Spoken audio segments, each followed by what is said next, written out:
Македонски христијански подкаст. Вера, надеж и љубов за Македонија. Здраво, доредовавте во шестата епизода од третата сезона на Македонскиот христијански подкаст и денеска ќе зборуваме за христијански менталитет. Менталитет исто така може да го сметаме како, или да речеме дека е начин на размислување, mindset е англиски збор, меѓутоа сет на размислување, како човекот размислува и како човекот го гледа светот и живее во него. Па, ќе дам вовед на темата, како и секогаш и обично. Па, ајде да почнеме што е менталитет и прва дефиниција која ја најдов е на дигиталниот речник на македонски јазик и таму пишува дека менталитетот е збир од душевни особини и склоности на еден човек или на определена човечка заедница. Значи, тука, според речникот на македонски јазик, дигиталната верзија, значи е некаков збир од душевни особини, карактеристики и склоности на еден човек или на определена човечка заедница, значи на група на луѓе. Исто на Википедија на српски најдов за менталитет, на македонски се уште нема некоја статија и го преведов на македонски. Менталитет или ментален склоп е колоквијален термин кој означува карактеристичен склоп на начини на мислење, верување и емоционално реагирање кај некој поединец, група, народ или друштво. Во психологијата овој поим делумно одговара на поимите карактер, личност, национален карактер и морален карактер. Тука оваа дефиниција е малце поопширна, значи менталитет или ментален склоп е нешто што ги опфаќа, значи начинот на размислување, мислење, верување, емоционално како реагира човекот и секако поединецот, групата, народот или друштвото, и тој термин значи бил сличен со карактер на една личност, значи делумно одговара на тие поими, како карактер, личност, национален карактер или идентитет и морален карактер. Така да менталитетот може да речеме дека е чадор термин значи нешто што опфаќа повеќе термини во себе и повеќе значење. И сега ние сакаме да се занимаваме со христијанскиот менталитет, христијанскиот начин на размислување. Че секој човек си има свој начин на размислување, свој менталитет. Меѓутоа, ние, како христијани, треба да го имаме христијанскиот менталитет, односно Христовиот ум. Да размислуваме како што размислуваше Господ Исус Христос. Како тоа ќе го достигнеме, ќе разговараме во ова епизода. За почеток, ќе отвориме една дискусија или едно директно прашање до Никола ќе му поставам. Каков беше твојот менталитет пред и после запознавање со Господ Исус Христос? Да, менталитетот или начинот на размислување пред секој еден христијанин, односно еден човек, значи пред да го запознае, односно да поверува во Христос и откога ќе поверува, тоа е многу видливо надвор, иако знаеме дека мајндсетот, односно начинот на размислување е нешто во главата, внатре што не го гледаме, односно не го гледа надворешниот свет, и само тоа е помеѓу нас и Бог, лично помеѓу мене и Бог, лично помеѓу него и Бог, и кај секој еден од вас исто така. И пред да поверувам јас во Христос, пред да го прифатам него како личен Господар и Спасител, како што сум кажал преходно на некои други епизоди што сме ги снимале, размислуваш, односно светот на некој начин, што знаеме ние народски да кажеме, светот на некој начин се врти само околу тебе, се врти светот околу твоите желби, околу твоите, како ти да направиш пари, како да се ниш до пари, до моги, до што повеќе пријатели да те знаат, и што прави со тие пријатели, што ќе направиш односно откога ќе ги запознаеш, или ти луѓето ќе ги запознаеш откога ќе ги придобиеш. нормално како секој што размислува, секој машко ние поќе женски да има и така натаму, значи тие сите работи што и понатаму ќе спомниме, малце ќе навлеземе на друг правец од темата, кој поќе има, не знам, followers на Instagram, следбеници и такви работи, тие работи не ти се битни во животот, туку ти се многу битни. Ако ги имаш тие работи, за тебе ти се чини дека си ти шампион, дека си ти победник, дека си ти левел над другите или левел над твојот комшија или над твојот школски, што порано пред да го запознам Христос сепак бев и помал во години и детски размислував. И тоа исто е многу битно кај секој еден човек. Но да, небитното е што највидливо е кај другите луѓе што еден човек ако го нема Христос, за разлика од другиот кој го има, односно кој верува во Христос, разликата е многу голема и многу е видлива. Значи едниот живее за себе, живее што повеќе да има на некој начин достигнување во својот живот без разлика во кое поле за себе и ништо друго не го засега, дури ако треба и ќе ги буквално што викаме народски ќе ги изгази другите, ќе помине преку нив само за да го добие своето, а кај христијанскиот менталитет, односно кај Христос и учењето на Христос на нашиот Господ, тој не учи да ги сакаме другите, да мислиме повеќе на другите, на ближниот, да мислам повеќе за него отколку што ќе мислам за мене, за моите достигнувања, за моите followers на Instagram, за моите пари, за моите куќи, женски и така натаму што сум ги мислел порано. И тоа е еден менталитет, односно едно размислување на човек кој не верува во Христос, односно кој не му е Христос се, односно Исус Христос, не му е негов Господар и Спасител. Значи тоа е тој, јас таков бев, такво размислување имав, како сите други и тоа е да бидеш познат, најпознат од сите и да стигнеме тоа што ќе носи животот тоа на некој начин, тоа е не надежта, едноставно што е небитното нешто, надежта која сега како христијанин ја ставам во Христос, ја ставав во мене или во некои минливи работи, во парите или во шо иде, во игрите на компјутер или како иде. Некои такви работи кои се сепак минливи и не се вечни, како што е Исус Христос и верата во него и односот помеѓу нас и него. И да, тоа е оној кој јас бев тој кој е верувал во Христос и такви ми беа моите размислувања и моето влегување и мојот начин на живење. А кога го запознав Христос, беше се различно, односно не бев јас тој кој се смена, јас самиот кој направи промената, туку тој ја направи промената во мене, како во секој еден кој ќе поверува, може да го посведочи истото и да зборува за истото. Накратко Димитар ќе каже за него кој повеќе пати преходно.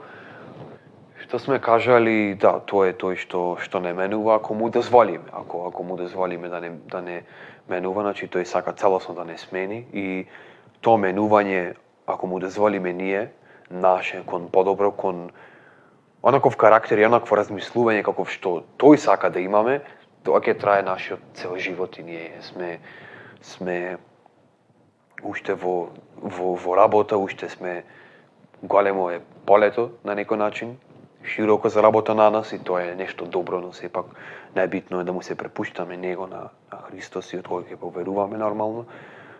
Тоа е заедништво со него што трае вечно, да него не може да никој да не одвои од тоа, не може никој да не одвои од неговото присуство, од неговата љубов. И тоа е најбитно и тоа е тоа што не држи, што ќе не менува и ќе не го менува нашиот менталитет, нашиот начин на размислување до крајот на нашиот живот. Така да тоа ќе трае дури сме живи и тој ќе не менува понатаму, а тоа што бевме преходно, старото, значи како што пишува во Светото писмо, помина, сега се стана ново, значи ние сме сега ново состание и тоа и нашите гревови и сите работи што ги правевме против Бог, против другите луѓе, откога поверувавме во Христос, тоа ни е заборавено и Христос ни го прости ако се покаивме искрено од се срце и тој ни го заборави, тоа го избрише, односно го зеде врз себе на крстот. Така да нашето минато, ако сме поверувале во Исус Христос, не важи повеќе во смисла на дали ќе одиме во рајот или не, туку едноставно е дел од сведоштвото какви бевме без Христос и какви сме сега и ќе бидеме до крајот на животот со Него. Така да, тоа е мојот поопширен одговор и сплет на околности во мојот живот, да. Да, интересно што спомна промената. Мора да има некоја промена. Често, нели, Македонија може да прашаме на улица дали си ти си христијанин, секој ќе ти рече дека е. Ама дали знаеш што значи тоа? Исус кажа, секој кој сака да ме следи, тоа значи секој кој се нарекува христијанин или Христов ученик, Христов следбеник, треба да се одречи од себе си, да го земе својот крст и да ме следи. Значи да умри за себе, да го следи Христос. Значи да се откажиш од себе. Свесно се откажуваш од себе и го следиш Исус. Меѓутоа, не е тоа случајот со секој. Никола спомна едно зборче промена. Кој ја прави таа промена? Таа промена ја прави Бог. Доколку ние свесно признаеме пред Бог дека сме сгрешиле и ни треба Негова прошка. А оправданието и прошката ја добиваме преку Исус. И Бог, преку Светиот Дух, ни дава и ја прави таа промена во нашиот живот. Кон подобро. Што значи кон подобро? Да наликуваме се повеќе и повеќе на Господ Исус Христос. Тоа сака Бог да го направи во нас. Клучниот збор, што спомна Никола, е промена. Еве, јас можам лично за мене да споделам што беше тоа промената, да речем, ајде. Од една страна егоцентричност, од друга страна христоцентричност. Сега ќе објаснам што значат двата поими за мене лично. И на средина може да ја кажеме таа промена или точка на кршење, преломна точка. Значи, пред таа точка на кршење или преломна точка, јас бев егоцентричен. Како што спомна Никола, во центарот, или мислев дека светот се врти околу мене. И јас порано играв фудбал, фудбалер, мислев дека ќе станам како некој од познатите фудбалски звезди, не знам, Меси, Роналдо и така натаму. Тој е филм. И целта во животот да се стремиш према слава, да добиеш слава, да бидеш тука познат на земјата, многу пари да имаш, како што спомна Никола, женски многу и така натаму. Едноставно човечка слава, моќ, пари, задоволство, ти да си во центарот, светот да се врти околу тебе. Тоа ми беше најбитното во животот. Јас да бидам некој нешто во овој свет, да ме знаат, да имам пари, да правам она што ми е по желба, што ми е по кеф, што викаме. Меѓутоа, откако дојде таа точка на кршење во мојот живот, откако сватив дека сето тоа не ми ги одговара и не ми ги дава одговорите на трите најбитни прашања, суштински прашања. Ова го имаме спомнато и во претходните епизоди, ама тие три суштински прашања, што секој треба да си ги постави барем еднаш во животот, се од каде дојдов јас? Кај доаѓам јас? Дали јас сум само една случајност тука, случајно хемиска реакција, не знам каква реакција, или мене ме создаде Бог и јас имам вредност и сум вреден во Божиите очи. Зошто сум тука? Дали мојот живот има смисла, има цел зошто сум тука? Или се е случајно, нема никаква смисла, никаква цел, прај што ќе праиш и после завршва тука. И третото прашање, каде одам? Дали после овој живот има нешто? Или ништо? Крај. Тие три прашања, егоцентричноста не можеше мене да ми ги одговори. немав одговор на тие три прашања. Сега, откако настапи та точка на кршење или преломна точка, откако Бог ме спаси преку Господ Исус Христос, ми даде вера да поверувам и да сватам. Што направи Исус на крстот?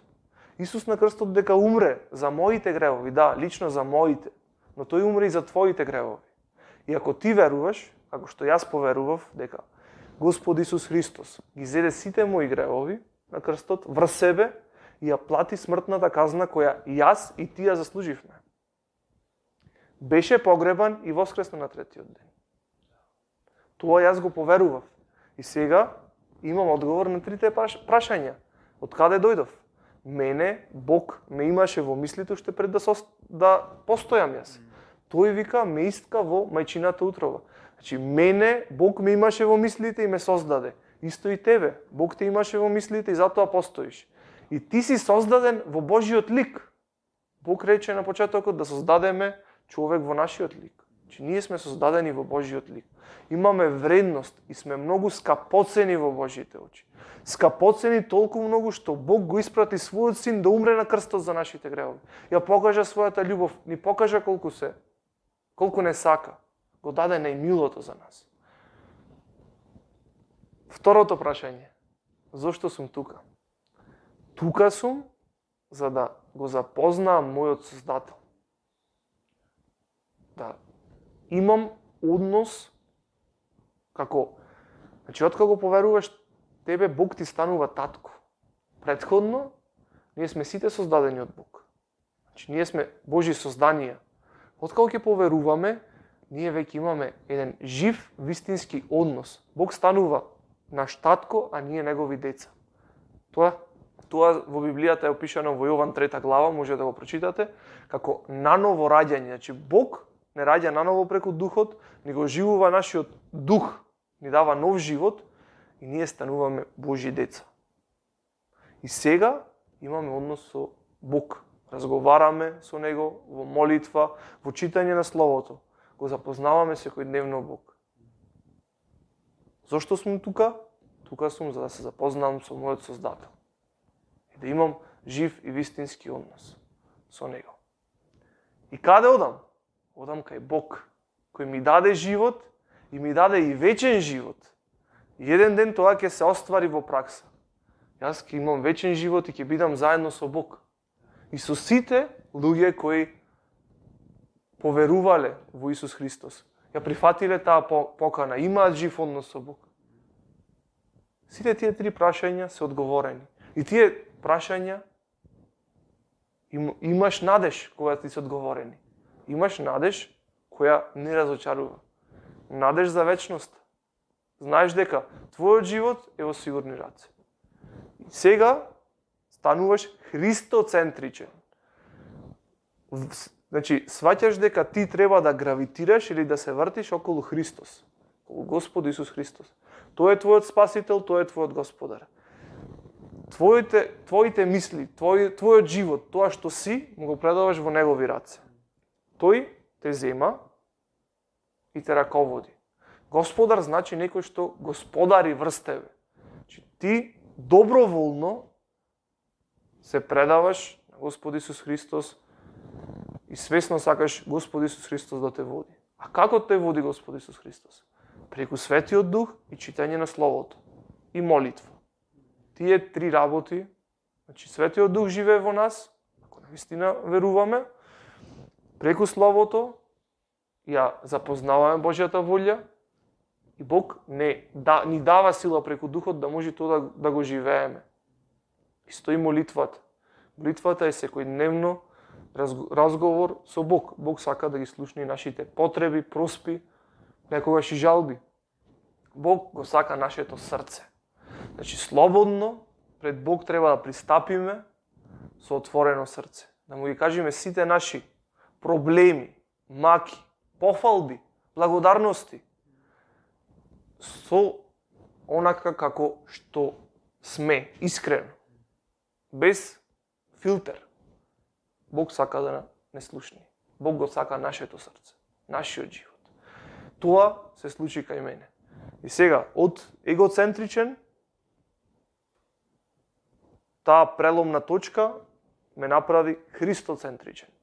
Да сакам да живеам онака како што сака Бог. Сега, тоа не го живеам и јас, како што вика Павле, туку Христос во мене живее. Значи, јас свесно одлучувам, не, се одрекувам од себе си, се одрекувам од своите замисли, планови. Сакам Божиот план, сакам Божијата волја да се оствари во животот мој. Сакам Христос да живее во мене. Да ме промени Бог, да личам се повеќе на Неговиот Син. Тоа е нешто прекрасно, што може да се случи во животот на еден човек. Тоа е нешто што останува за вечност. Не пропаѓа. Овој свет знаеме дека ќе пропадне, ќе го снема еден ден.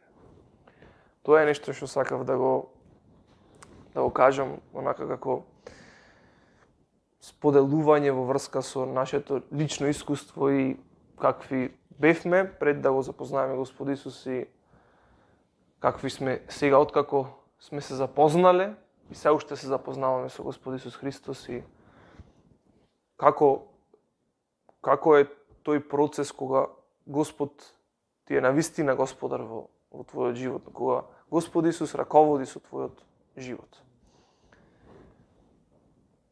Да се напијам вода сега, ми се припи вода.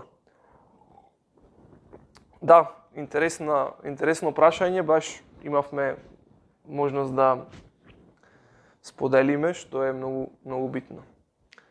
И еве, како се создава менталитетот кај човекот, имам следно што сакам да го дискутираме. Си имам запишано нешто. Менталитетот кај човекот, од моje лично искуство и како се формира, нели, секој има еден процес на, нели, се раѓаме во одредена фамилија, растиме и одиме на школо, се среќаваме таму со друштво, нели, повеќе деца од различни фамилии со различно воспитување, темперамент, па после, нели, учителките таму, образовниот систем не зема и таму не учат за некои работи, така покрај самиот материјал што треба да го предат, улогата е и воспитна улога има секој наставник, значи да ги воспита децата. И сега знаеме дека во последно време се пропагират и некои агенди во образованието што се контра Божиот збор, значи контра Божиот план и идеја. И понатаму, нели, како што одиме во општеството, ни се гради самиот менталитет, нели, во средно, па после сето тоа, значи, како општеството, па светот, па светските трендови, ќе ги дискутираме после, баш сакам слушно мислење во врска со социјалните медиуми. Сите тие работи влијаат на нас, значи, еве, да речеме, Facebook, Instagram, TikTok, YouTube, сите тие работи влијаат директно врз еден менталитет кој се создава во самото општество. Нели, дури и сега деца, кои се 5-6 години, имаат пристап до информации кои се во светски размери, светски рамки. Јутубери, например, има инфлуенсери од секаде, од целиот свет, не знам, во Америка. Сега едно дете, кое има 5-6 години, има можност да гледа различна култура, различно однесување, верување и сите тие работи, значи, и тоа му создава една перцепција, слика или еден менталитет на тоа дете. Иако родителите можеби се трудат да му дадат едни добри ставови, добри верувања, добар правец во животот, меѓутоа не е само фактор родителите, туку гледаме дека има фактори влијание и медиумите социјални, па потоа на училиште, самиот образовен систем, самите наставници кои треба да се грижат пред се, нели, образованието, нели, во самиот збор образ. Значи, образованието треба да ти дај образ. Образ или образец. Значи, нешто што треба да е добро. Значи, некоја смелост, како да ја наречам точно, да има образ, значи нешто што е честно, поштено, да ти изгради карактер. карактер во позитивна смисла, добри карактерни црти за да можеш ти да бидеш продуктивен во општеството. И сега имам запишано еден пример. Сум разговарал со појќе луѓе, и јас порано така мислев. Дали целта ги оправдува средствата? И сум размислувал за ова фраза, што многу луѓе имат. Јас би рекол не. Не секогаш целта ги оправдува средствата. Тука примерот ми е за грабеж на банка. Ако мојата цел да се збогатам, така? Тогаш се е оправдано што ќе направам ако се збогатам на крајот, така? Целта ми е да се збогатам, ама целта ги оправдува средствата, така? И сега средствата јас што ќе ги искористам е ќе украдам банка, ќе ограбам банка. И сега јас ќе ограбам банка, ќе се збогатам, значи целта ги оправдува средствата, така? Средствата со кои јас се збогатив е грабеж на банка. Дали целта ги оправдува средствата? Морално гледаме и пред Бог гледаме, така? Гледаме дека не секогаш целта ги оправдува средствата. Така да ете, например, тоа може да биде едно верување или дел од еден менталитет на некој човек. Некаде е слушнал ова фраза, па си ја присвоил. Често кај нас се случува, нели, со политичарите се жалиме, еве, например, многу краделе, па првин си гледале за себе, за фамилијата, па после за народот, ако останело нешто. И еве да прашаме ние некој македонец на улица и да му речиме, ако ти дојдеш на таа функционерска позиција, дали ти не би го направил истото? Прво за себе, за фамилијата, за роднините, пријателите и така натаму. Ако остани после за непознатите, ќе се погрижиме. Дали то би го направил ти? Веројатно, ова е моje песимистичко размислување, би рекол да, прво ќе гледам за себе, па нели за фамилијата, роднините, пријателите, па така натаму, што ни кажува дека тоа е проблем во менталитетот, склопот на размислување, верување, емоционално реагирање кај поединецот, групата, нели, народот, и тоа представува еден проблем. И сега, нели, имаме друга, како да речам,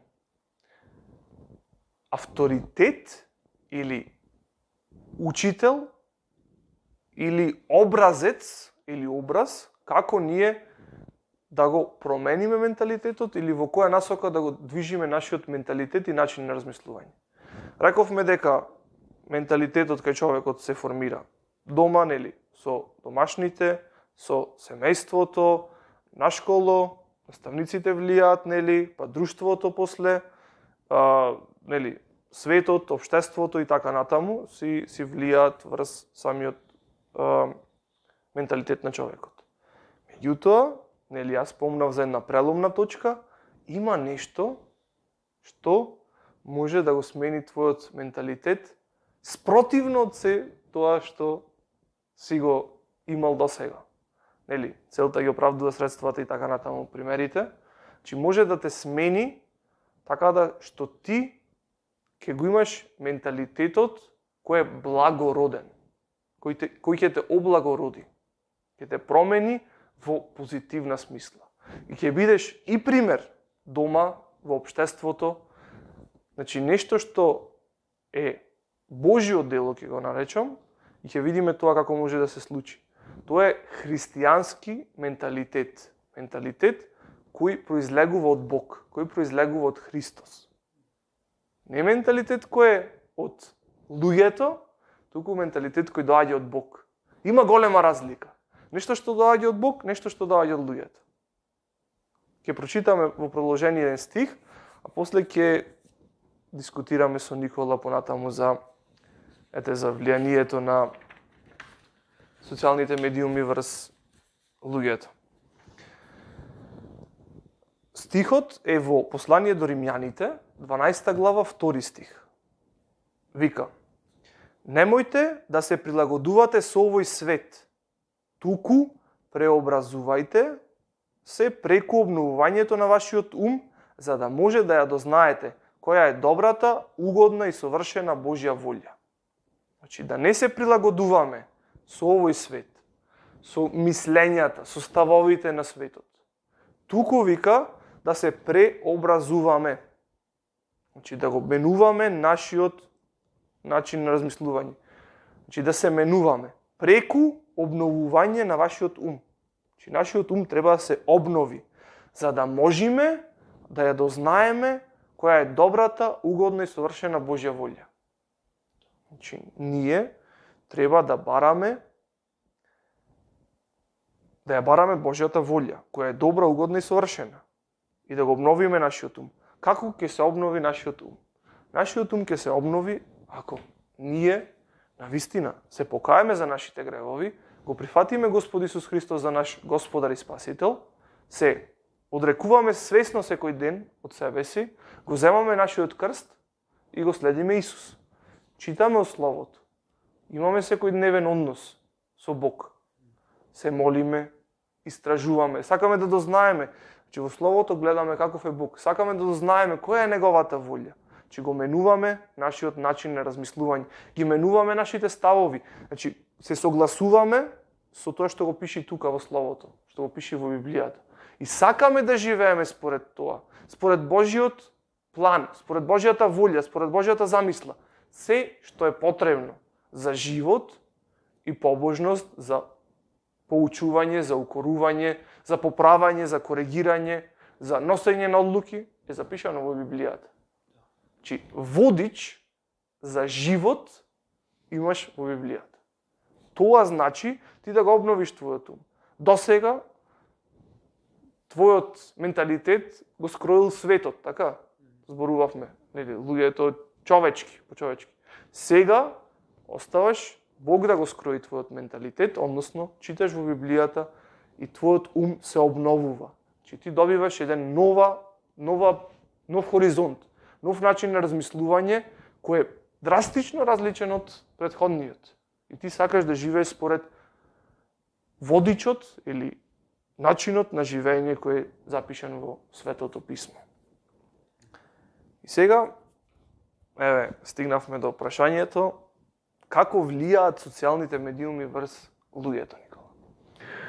Да, интересно што спомна еден од примерите, навистина јас така мислам, еден од причините на менталитетот каков што е пред се во Македонија, а и во луѓето општо во светот, е социјалните мрежи, ама не можеме пример да речеме само и социјални мрежи, значи постојањето на самиот Инстаграм, Фејсбук, Твитер и така натаму сите тие што ги користат, што се користени во светот кај нас, што се користени TikTok, направиме муабет и сите тие не можеме само нивното постојање да го на некој начин да го кривиме, да речеме Инстаграм е крив или Фејсбукот, туку на некој начин ќе речеме, на некој начин туку реалноста е човекот поради зад тој акаунт, односно зад тој корисник што на Инстаграм може што постојат секакви страници за секакви работи и менталитетот на кој што се заснова на еден човек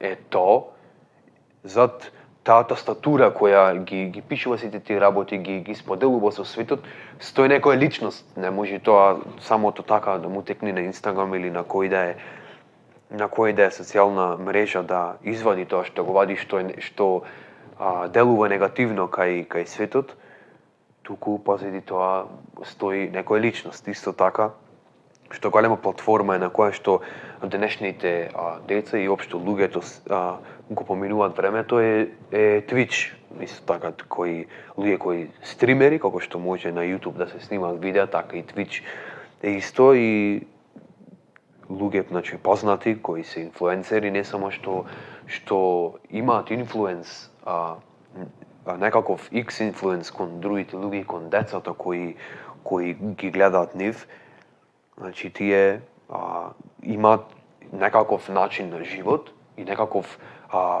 животот едноставно му е некаков кој да речеме, убав или на високо ноgo што велиме ние народски, луѓето кои го гледаат, тие кои ги гледаат нивни на некој начин звезди, идоли некогаш дури се наречени, и го посакуваат оно што го имат тие позади тој екран кој го гледат. Значи го гледат Twitch стримерот или јутуберот го гледат и тој има некоја скапа кола или животот му е луксузен живот има, тој што го гледа позади екранот не е на толкава класна колку неговата и го посакува тоа што тој го има и автоматски прави греф, како што пишува во Светото писмо, односно едни од заповедите на Господ Исус кои беа дадени преку Мојсей, уште во Стариот Завет беше не завидувај, не барај, него барај, посакувај нешто е туѓо. И тоа ние луѓето не зборувам само за светот кои користат социјални мрежи, тие сум еден кој користи социјални мрежи, како што повеќето знаете и тие работи стојат, значи тие видеа и тие луѓе кои креираат секакви видеа стојат и се тука, а изборот на луѓето кои избираат што гледаат и какви содржини да гледаат на тие социјални мрежи зависи од нив. Значи тој ако избери да напише самиот себе, да отвори некој видео, такво и ќе му излези, нема што да го криви самата социјална мрежа да биде крива за тоа кога тој самиот го бара нешто, тој знаете како ќе го најде таму, пошто постојат луѓе кои снимаат такви видеа, и живеат некаков живот кој во нивните очи, значи, тие што го гледаат тоа е подобар од другиот, а тоа всушност во вистински живот може во реалноста, тоа може далеко од вистината, значи далеко од вистината дека тој е стварно на некој начин насмеан, среќен како што изгледа на другата страна на екранот, на тоа видеа, на тие видеа и слики што ги постираат тие ютубери, инфлуенсери и тоа може би да е скроз различно од реалноста. Тие може само ја стават таа маска, колку да ги залажат другите луѓе да мислат дека овој живее совршен живот, е супер, му е супер и јас сакам да живеам како него. Значи сака да биде како него и автоматски негативниот ефект се создава, односно не сака да живее да биде како Христос. Не сака да биде како Христос и да се грижи за другите и да се откаже од самиот себе, како што кажавме на почетокот на епизодата, туку се повеќе го тера да гледа на самиот себе и да биде како тој другиот што е позади екранот, дури подобар од него, да го стигне и така натаму и го заборава Христос, односно го заборава, како што кажа ти, и заборава трите битни прашања, од каде дојде, заборава кој го создаде, не го интересира кој го создаде, не го интересира зашто е тука, односно самиот си става цел, како што ние ще си имавме ставено целта ми е да бидам, пример, ти некак фудбалер, мене целта ми беше што повеќе пријатели да имам, што повеќе да ме знаат и така натаму, популарност, небитно како да стигнам до неа, значи како тоа што кажуваше ти, значи целта, односно резултатот главниот ги оправдува ресурсите на кои стигнав до тоа популарност или до тие пари или до како и да е. Не ми беше битно, туку важно да ме знаат сите, пример, да сум зборуван од другите луѓе, дали макар било за добро или за лошо, важно да сум тема на разговор. Тоа можеме, значи, да го видиме од другите луѓе од социјалните мрежи, но секогаш, пак ќе речам, не се криви самите социјални мрежи или луѓето кои ги снимат, ги прават тие видеи и стоят позади тие социјални мрежи, позади тие екрани, туку и самите луѓе кои своеволно ги бараат тие теми, ги бараат тие содржини, значи за тоа да и како што баш ми текна да искористам прилика да кажам пример како што постојат, значи секакви подкасти во светот. Наместо да одлучуваме луѓето да одлучуваат да гледаат христијански некои подкасти, како нашиот или не мора, како нашиот, значи знаат дека постојат подкасти секакви били и ги отворат и ги гледаат секакви теми, секакви разговори се водат во подкасти посебно се викаат гости, личности кои живеат некаков живот на висока нога според личноста кој го гледа и пак посакуваат да бидат како нив и го забораваат и на Создател и забораваат зашто се тука, каде одат, значи скроз тоа го забораваат и некои дури самите мислат да станат ютубери, инфлуенсери и така натаму. И да, не дека јас кога бев помал не размислував да бидам самиот ютубер, но сепак таа е реалноста, дека тоа беше пред да го запознам Христос. Мојата цел не беше да дознам, односно моето прашање на зашто сум тука не ми беше одговорено, туку јас си го одговорив на некој начин. Сакам да сум познат или сакам да бидам ютубер и така натаму. И тоа е тој импакт врз кој социјалните мрежи, луѓето кои се на тие социјални мрежи го имаат врз светот, врз нас и така натаму и да, во денешно време исто постојат на социјалните мрежи акаунти, односно на платформите различни кои ги имаме, исто така и христијански теми, христијански подкасти, теми на разговор, страници кои сепак издвојуваат од Светото писмо, разговори, теми кои се сепак здрави за гледање, здрави за еден човек кој дали сака да поверува во Христос, интересира за верата во Христос или откако поверувал како за некоја тема или за некој област во животот да напредува, односно неговиот личен растеж во познавањето на Господ Исус и неговиот карактер, како да порасне и сепак постојат и такви и страници на тие социјалните мрежи. Не е се лошо што го гледаме, што после на социјалните мрежи е негативно, туку сепак има некои позитивни кои за да дојдеме до нив сепак ние луѓето треба да ги побараме, тие се тука и за наша корист, за наша изградба сите тие тука и не се самите, пак ќе спомнам, социјални мрежи сами по себе лоши, туку оние кои се позади екранот и ги користат тие социјални мрежи за некаква намена, која нив му одговара, а не која му одговара на Бог или која го прославува Бог, која ги донесува луѓето поблиску до Бог и поблиску до неговиот збор, како да се постане, односно како да се има личен однос со Исус, со Господ Исус Христос. Тоа се занемарува и се прават секакви работи, но сепак постојат и здрави работи на социјалните мрежи кои сепак зависи од нас дали ќе ги гледаме, ќе му обрнуваме внимание или не. Сепак тоа пак зависи од гледачите кои знаат дека постојат секакви работи на социјалните мрежи. Да, интересно размислување, да, дефинитивно може да се користат и за добро и за лошо социјалните медиуми. Да, точно е дека кога на едно дете ќе му даеш телефон и интернет, не знаеш што ќе му се појави, што ќе му се пласира како содржина, така да треба да се внимава со децата, особено да му се прикажуваат содржини кои се полезни пред се.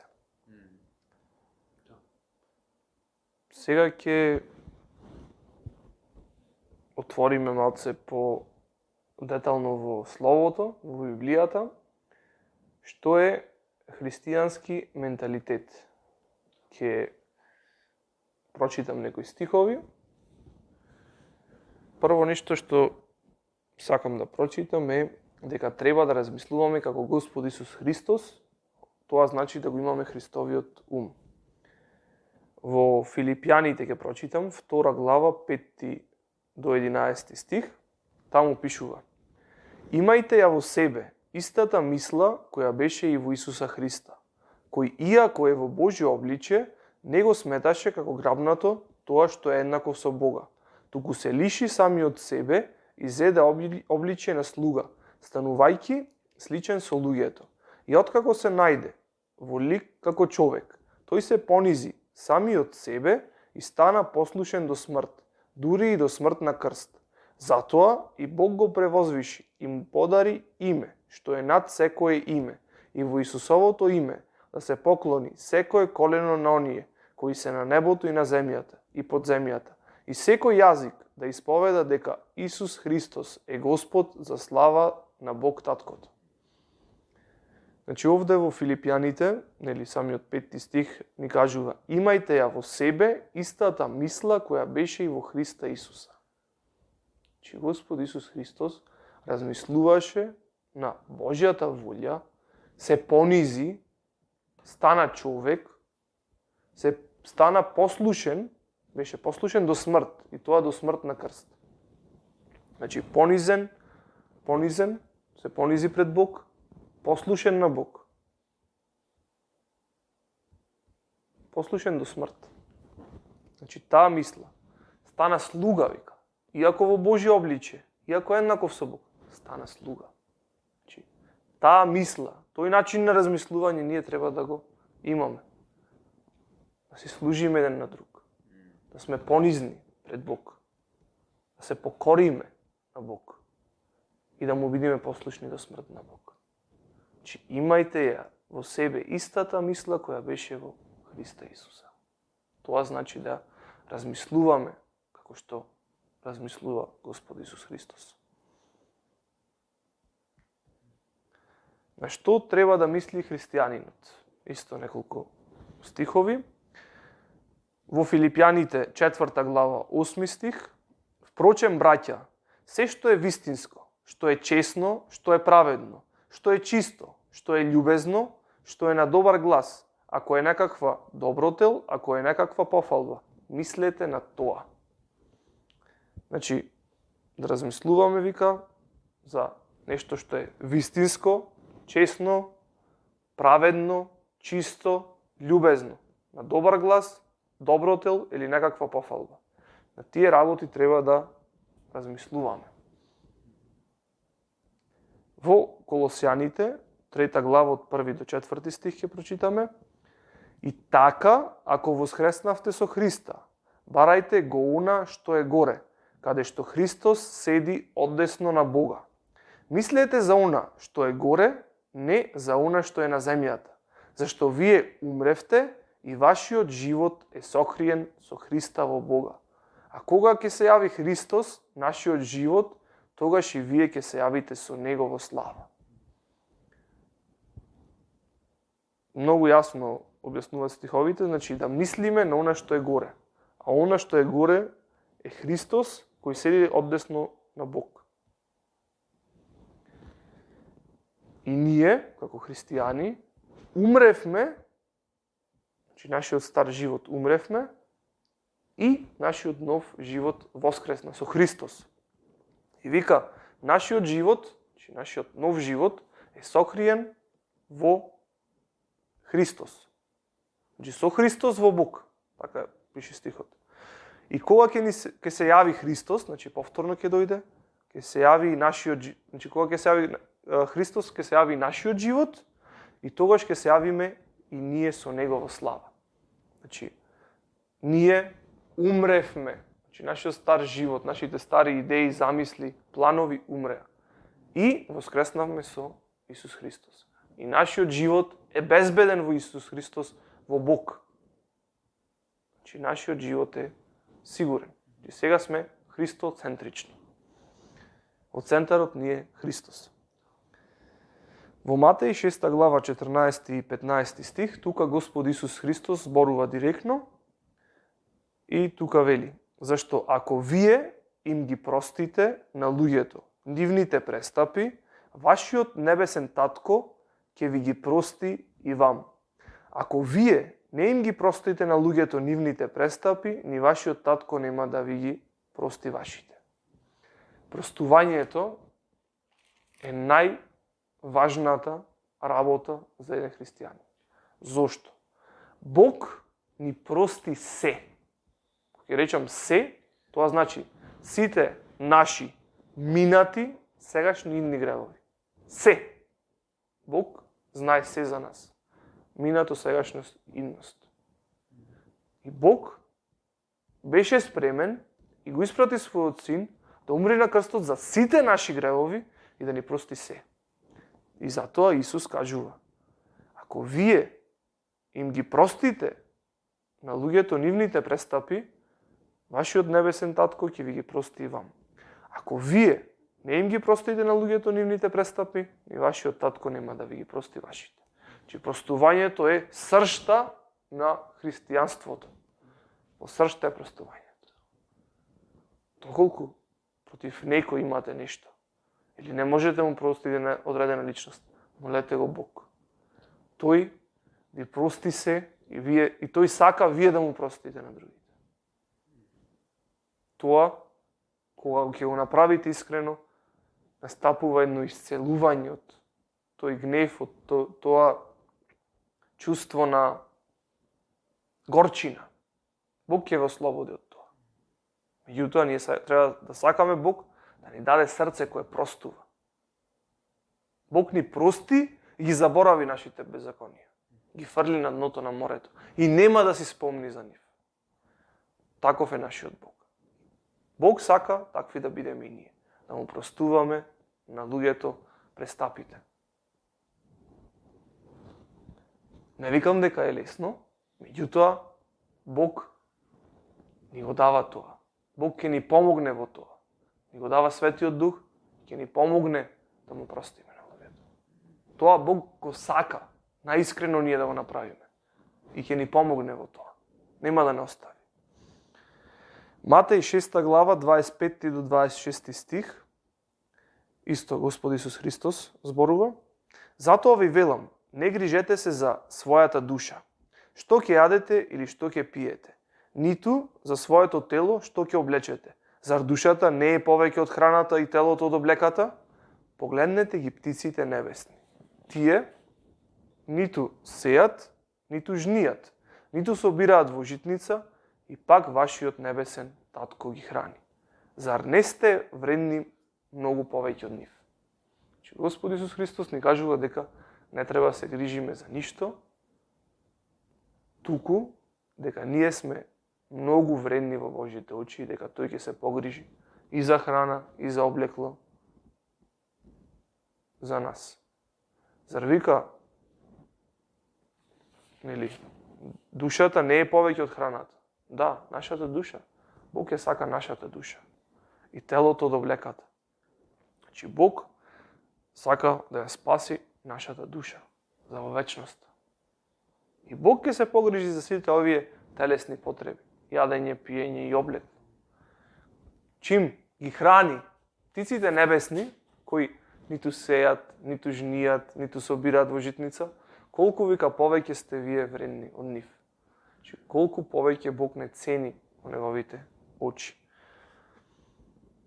И Матеј 15:11, исто Господ Исус Христос зборува: не она што влегува во устата го нечистува човекот, туку она што излегува од устата, тоа го онечистува човекот. Значи Бог ни кажува, Господ Исус ни кажува дека она што го зборуваме, тоа е, ако зборуваме нешто што не е во ред, цуеме, поговараме, лажиме, така натаму, клеветиме, тоа е грев, а не она што го јадеме. Значи, не она што влегува во устата го нечистува човекот, туку она што излегува од устата. Така да треба да внимаваме на нашите зборови. И пословици ќе прочитам, значи мудри Соломонови пословици или изреки, 3 глава од 5 до 6 стих. Надевај се на Господа со сето свое срце и не се потпирај врз сопствениот разум. Мисли на Него на сите своји патишта и Тој ќе ги исправи твоите патеки. Ова е многу јак стих. Да се надеваш на Господа со сето свое срце и да не се потпираш врз сопствениот разум е нешто суштинско. Не викам дека е лесно, меѓутоа надежта наша треба да биде на Господ, а не на нашиот разум. Треба да мислиме, значи 6 стих, мисли на него на сите своји патишта и тој ќе ги исправи твоите патеки. Да размислуваме на него, во се што правиме, во секоја одлука и тој ќе ги исправи твоите патеки. Значи, кога размислуваме на него, на она што го кажува Бог во Божиот збор, во Светото писмо, тогаш нашите патеки Бог ќе ги израмни, веќе ги израмнил, направил пат за тоа да се случи.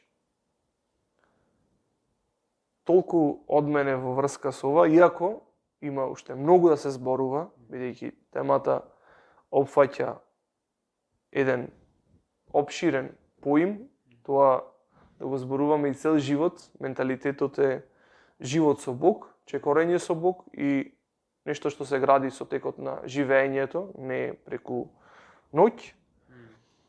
Меѓутоа, да, еве, споделивме некои стихови за охрабрување ваше.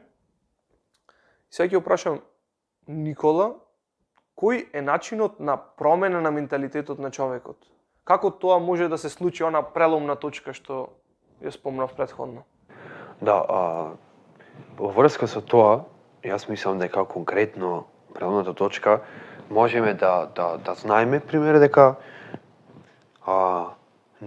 ќе речеме, некогаш ќе се изразиме тогаш и тогаш, нешто се случи во мене, што викаме нешто се случи, и од тогаш кликне и се смена нешто, или се смена некој, човекот се смена. И за да не се мачиме ние со наши зборови луѓето, да го објасниме тоа, да пробаме да го објасниме, да го полемизираме, иако е тешко, не полемизирачки на некој начин. Имам неколку стихови да прочитам од Светото писмо и тоа најдобро ќе ни каже. Претходно сум ги читал, но не толку од истата глава што сме читале, односно од Евангелие според Јован, 3 глава, од 1 до 17 стих. Сакам да прочитам и на некој начин овде го имам одговорот не само за како да се направи, да се стани тој, да се всади тој христијански менталитет, туку и како да се наново радиме, како целосно да се обновиме, не само нашиот менталитет, туку целосно, односно нештото што може, начинот, односно нештото што може да ни помогне како ние, целите во целост, да се промениме кон и да се обратиме кон Исус Христос. Во Евангелие според Јован 3 глава од 1 до 17 стих, таму пишува: а меѓу фарисеите имаше еден човек по име Никодим, јудејски старешина. Тој дојде ноќе при Исуса и му рече: Рави, знаеме дека си дојден од Бога како учител, зашто никој не може да ги прави чудесата што ги правиш ти, ако Бог не е со него. Зашто Исус претходно правеше многу чудеса, затоа ова му го вели. Исус му одговори и рече: Вистина, вистина ти велам, ако некој не се роди од озгора, тој не може да го види Божјото царство. Никодим му рече: Како може да се роди човек кога е стар? Зар може повтор пат да влезе во утробата на мајка си и да се роди? Исус му одговори: Вистина, вистина ти велам, ако некој не се роди од вода и дух, тој не може да влезе во Божјото царство. Роденото тело тело е, а роденото дух дух е. Не чуди се што ти реков, треба да се родите од озгора. Ветерот дува каде што сака и го слушаш неговиот шум, а не знаеш од каде доаѓа и каде оди, така е со секој кој е роден од дух. Никодим му одговори и рече: Како може да биде тоа? Исус му одговори и рече: Ти си Израилев учител и не го знаеш ли тоа? Вистина, вистина ти велам, зборуваме за оно што знаеме, сведочиме за оно што сме виделе, а сепак не го примате нашето сведоштво. Не верувате кога ви зборував за земните работи, како ќе верувате ако ви кажувам за небесните? И никој не отишол во небо, освен оној кој слезе од небото, човечкиот син, кој е во небото. И како што Мојсей ја издигна змијата во пустината, така треба да биде издигнат човечкиот син. За секој кој верува во него, да не загине, но да има вечен живот. Зашто Бог толку го возлюби светот, што го даде својот единороден син, да секој кој верува во него, да не загине, туку да има вечен живот. Зашто Бог не го испрати својот син во светот за да му суди на светот, туку светот да се спаси преку него. може 18-тиот, кој верува во него, не му се суди. А кој не верува, веќе е осуден, зашто не е поверувал во името на единородниот Божи син.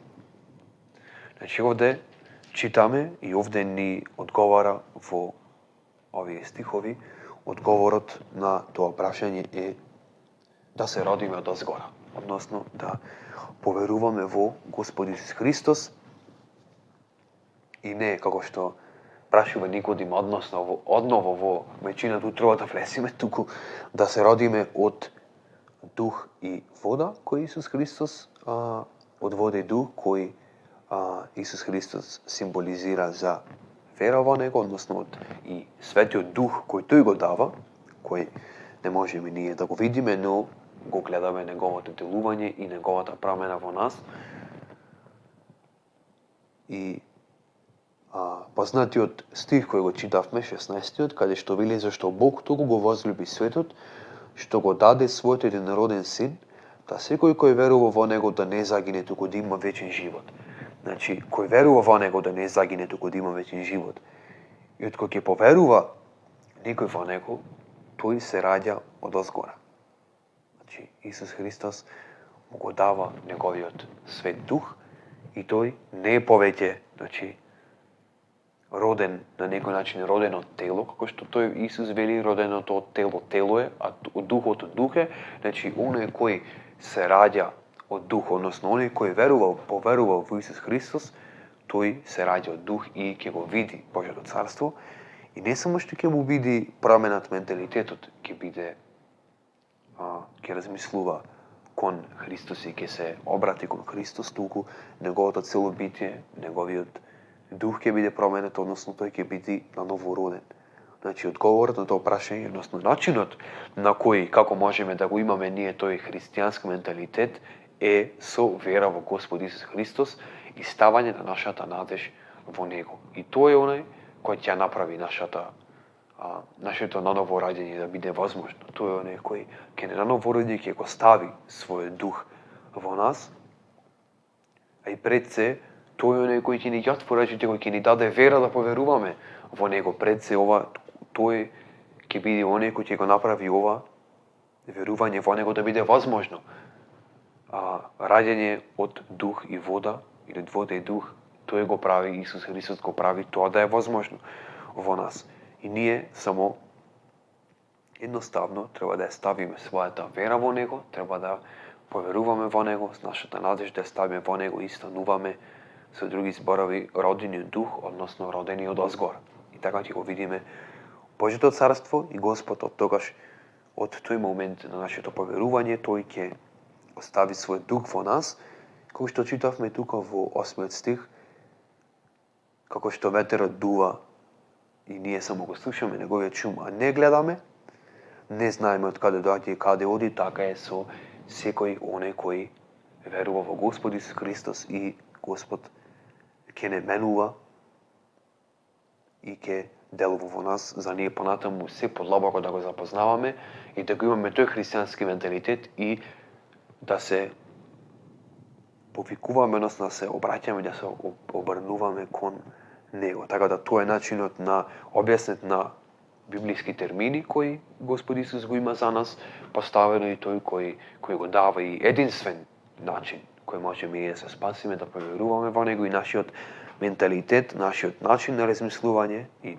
нашиот мајндсет да биде променет преку тоа што ќе ставиме нашата надеж во него и тој ќе биде оној кој ќе не промени, тој ќе биде оној кој ќе го смени нашето начин на размислување и ќе не наново роди, за да можеме да имаме вечен живот со него и во него. Фала, Никола, така е. Господ Исус Христос ни дава нов живот. И сега стигнавме до заклучокот, до крајот на епизодата. Па сакам да ве прашаме, нели, прашања до гледачите, каков е твојот менталитет? И дали веруваш дека Господ Исус Христос може да те промени тебе и твојот менталитет? Доколку на вистина сакаш твојот менталитет да биде променет, тогаш те повикуваме на покајничка молитва, на покаяние. Покаянието значи на зборот е метаноја, на старогрчки, тоа значи промена на умот, промена на правецот и насоката на живење. Значи, преку покаяние и вера во Исус, значи, ако веруваме дека Исус Христос може да не промени нас, и ако веруваме дека Тој умре на крстот за сите наши гревови, за цел наш престап, односно за сите гревови, минати, сегашни и идни, и му го предадеме животот, тогаш тој ќе не промени. Затоа сега сакаме да ве поканиме да се молите заедно со нас, за да ги признаете вашите гревови пред Бог, да се покаете, да се свртите од гревот, да не продолжите по тој стар начин на размислување и живење, и Бог ќе ви даде нов начин на живење, размислување и една промена во вашиот живот. Тоа сака Бог да го направи. Сега ќе се молиме ние, може да ја повторувате оваа молитва. Бог слуша, молете се искрено, од се срце пред Бог. Никола, може да се молим.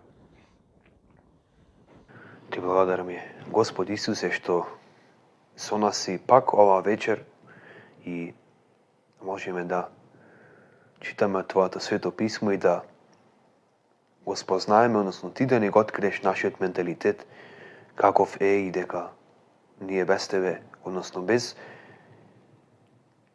имање на Твојот менталитет и верување во Тебе, дека ние не можеме ништо и сме ништо и без Тебе, без Твојот ум, како што читавме, да се образуваме кон мислење на Тебе и на тоа што Ти го сакаш за нас.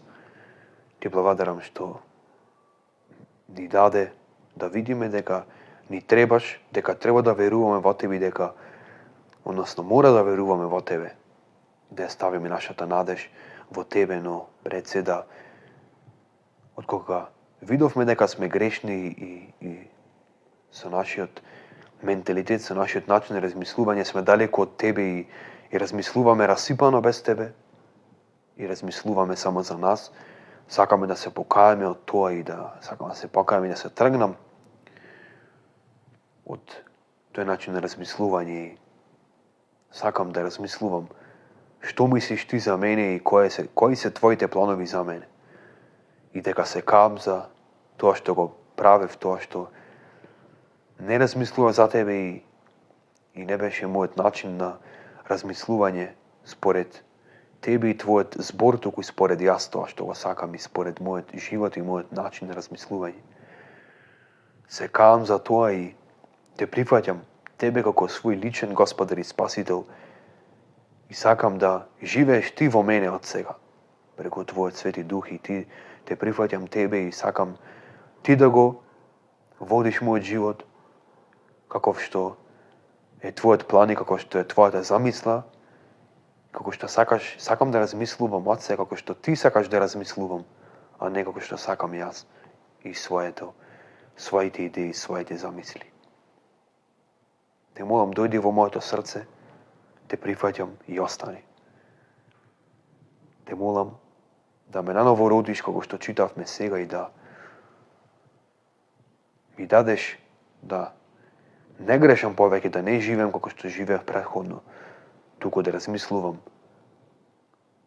како би сакал Ти да живеам и така да живеам во својот живот, да Те прославам Тебе и да Ти се целосно Тебе и потполно предадам.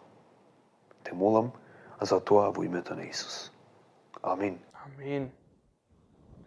Доколку на вистина искрено ја молевте оваа молитва, секако може повторно да го слушате видеото, да зборувате со ваши зборови, да се молите и да му го предадете животот на Исус. Да ги исповедате вашите гревови. Бог слуша. Бог знае веќе што сте направиле. Одете искрено пред Него во молитва, исповедајте му ги гревовите и верувајте дека Тој, Господ Исус, умре на крстот за вашите гревови, беше погребан и на третиот ден воскресна. кога тоа на вистина вие го верувате искрено, го прифатите со вашето срце, во вашето срце, тогаш Бог ќе ве роди наново, како што читаше Никола, ќе ви даде нов живот.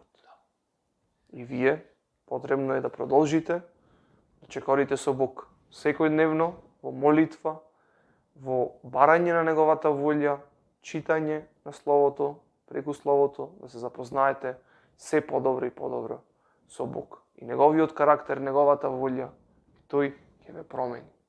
Секојдневно се случува таа промена во секој ден христијанин, во секој ден човек кој верува во Господ Исус Христос. Во послание до Римјаните 10 глава 10 стих пишува: ако со твојата уста исповедаш дека Исус е Господ, а во твоето срце поверуваш дека Бог го воскресна од мртвите, ќе бидеш спасен. Че тоа ако навистина ти го веруваш во срцето, исповедуваш дека Исус е Господ и си го прифатил Исус за твој Господ, тогаш ти си спасен. Ти си дел од Божјата фамилија. И сега твоја одговорност е да се запознаваш се подобро и подобро со твојот татко, Бог. И Бог има големи планови со тебе. Бог те љуби со вечна љубов. Тоа таков е нашиот Бог, таков е нашиот татко, кој не љуби со вечна љубов, кој не создаде и не сака ниту еден да загине, туку на сите сака да му даде вечен живот. Меѓутоа, секој има право да го прифати Бог и тоа што го направи Исус Христос на крстот, или да го одбие. Бог никој не присилува со сила, туку на секој му дава прилика и шанса за покаяние. И ова што го зборуваме сега е апел, че Бог апелира и ве повикува да се покаете и да верувате во Него, бидејќи тој ве љуби и не сака вие да загинете, да бидете вечно изгубени. Вечно изгубени значи кога вечно ќе бидеш одвоен од Бог, вечно одвоен од твојот Создател. Пеколот е тоа, вечна одвоеност од Божјото присуство. Така да, мислам дека овде може да ја заокружиме епизодата. Се надевам дека ви беше на благослов и дека ве поттикне да размислувате. Ни беше многу мило и драго да зборуваме на оваа тема и се гледаме во наредна епизода. Пријатно!